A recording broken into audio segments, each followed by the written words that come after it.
యేసుక్రీస్తు ప్రభు ఏమై ఉన్నాడు అనంటే శక్తి అయి ఉన్నాడు.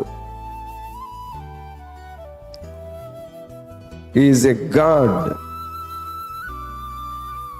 ఈజ్ ఎ పవర్ఫుల్ గాడ్,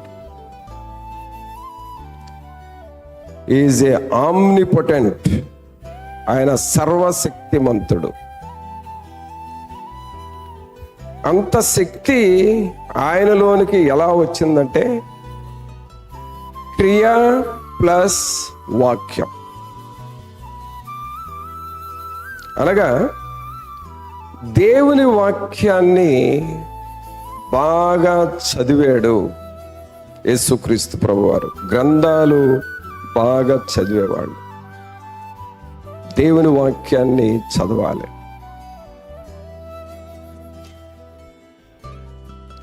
ప్రతి ఒక్కరూ దేవుని వాక్యాన్ని బాగా చదవాలి. మీ చేతిలో బైబిల్ ఉంటుంది, మీ ఇంటిలో బైబిల్స్ ఉంటున్నాయి, కానీ దాని వలన మీకు శక్తి రాదు.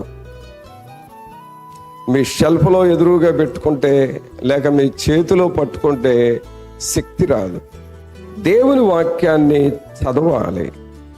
ప్రతి ఒక్కళ్ళు చదవాలి.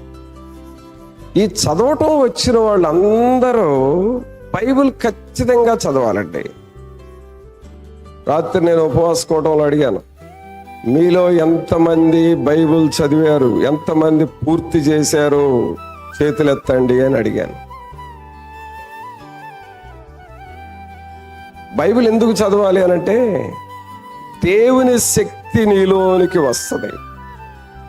నీకు భోజనం చేస్తే శరీరానికి ఎలా శక్తి వస్తుందో దేవుని వాక్యాన్ని చదివితే అలాగూ దేవుని శక్తి నీకు వస్తుంది. ఆమేన్. ప్రక్కన వాళ్ళకి చెప్పండి, మీరు దేవుని వాక్యాన్ని చదవాలి అని చెప్పండి. బైబిల్ చదవాలి అని చెప్పండి. చదివితే శక్తి వస్తుంది అని చెప్పండి. ఆమేన్.